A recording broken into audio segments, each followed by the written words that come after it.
Assalamualaikum warahmatullahi wabarakatuh. Perkenalkan, nama saya Dinda Adela Sabrina dari kelas PIA, jurusan Psikologi Islam.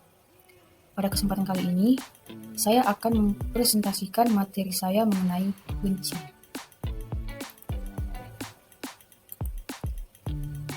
Adapun topik pembahasan yang akan saya bahas yang pertama yaitu definisi emosi, definisi benci, dan teori-teori dalam emosi benci.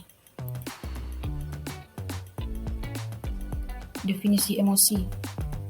Emosi adalah suatu keadaan mental seseorang yang terjadi karena adanya rangsangan yang menyebabkan suatu perubahan psikologis dan fisiologis serta adanya kemampuan seseorang untuk bertindak.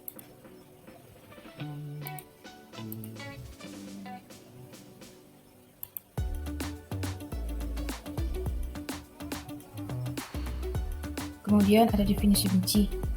Kebencian merupakan sebuah emosi yang sangat kuat dan melambangkan ketidaksukaan, permusuhan, atau antipati untuk seseorang, sebuah hal, barang, atau fenomena. Definisi benci yang lebih baru menurut Penguin Dictionary of Psychology adalah emosi yang dalam dan bertahan kuat, yang mengekspresikan permusuhan dan kemarahan terhadap seseorang, kelompok, atau objek tertentu.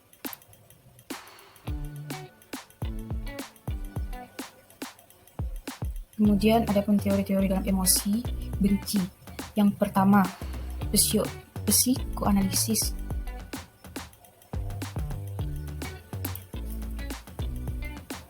Berikut ini adalah beberapa pandangan benci sebagai berikut. Yang pertama, semua manusia memiliki insting kematian dan perilaku merusak diri. Yang kedua, benci merupakan salah satu defense mekanis dari insting kematian. Misalnya, displacement benci kepada orang diproyeksikan kejam terhadap binatang. Yang ketiga, psikopat memiliki gangguan kepribadian antisosial. Yang keempat, itu benci alamiah dapat terdistorsi dan diekspresikan secara tidak tepat. Dan yang terakhir, pengekakan masyarakat terhadap tindakan agresi alamiah mengakibatkan frustasi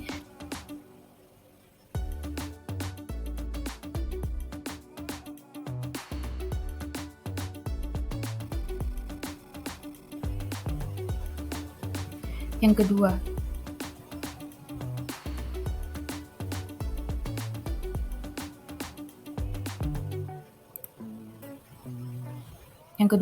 Dalam pandangan neo-analisis yang memberikan pandangan terhadap emosi benci yaitu sebagai berikut. Yang pertama, pengalaman sosial pada awal kehidupan khususnya saat mengatasi penolakan dari orang tua menimbulkan rasa benci. Yang kedua, perasaan interior dapat dikembangkan dalam bentuk mengajak prestasi atau tendensi benci. Yang ketiga, anak yang menerima kekerasan dari orang tua cenderung mengembangkan perilaku kekerasan dan kebencian. Yang keempat, manusia dihadapkan pada konflik yang harus diatasi dalam setiap tahap kehidupan. Yang kelima, kegagalan mengatasi konflik dapat muncul perilaku kebencian, agresi. Dan yang kelima, dan yang terakhir, benci akibat dari pengasuhan yang keliru dan lingkungan sosial yang tidak stabil. Yang ketiga, menurut pandangan biologis, memberikan penjelasan emosi benci sebagai berikut. Yang pertama, benci dan seluruh manifestasinya sebagai sisi kemanusiaan memiliki dasar genetis untuk kelangsungan hidupnya. Yang kedua, kebencian bersifat terberi karena bersifat adaptif bagi evolusi spesies. Yang ketiga, rasa benci dipengaruhi oleh gangguan struktural otak akibat obat atau kerusakan saraf otak. Yang keempat, pandangan menurut behavioris yang memandang emosi benci sebagai berikut. Yang pertama, benci dipelajari dari lingkungan melalui sosialisasi, modeling, dan conditioning. Kedua, anak yang hidup dalam keluarga penuh kebencian, tumbuh kebencian terhadap diri dan lingkungannya. Yang kelima, pandangan menurut kognitivis yang memandang emosi benci sebagai berikut. Yang pertama, benci diperoleh dari struktur kognitif yang membenarkan alasan seseorang untuk berperilaku. Yang kedua, benci disebabkan mispersepsi terhadap diri, dunia, dan interaksi antara keduanya. Yang keenam, pandangan menurut interaction, yang memandang emosi benci sebagai berikut. Yang pertama, benci dipengaruhi oleh sejauh mana dapat mengontrol dan mengorganisasi diri di masyarakat. Yang kedua, benci sebagai konsekuensi alam dari interaksi sosial yang kurang matang. Yang terakhir, pandangan menurut humanis, yang memandang emosi benci sebagai berikut.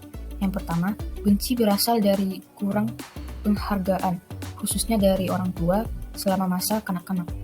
Menurut Roger, manusia memiliki kebutuhan penghargaan tanpa syarat.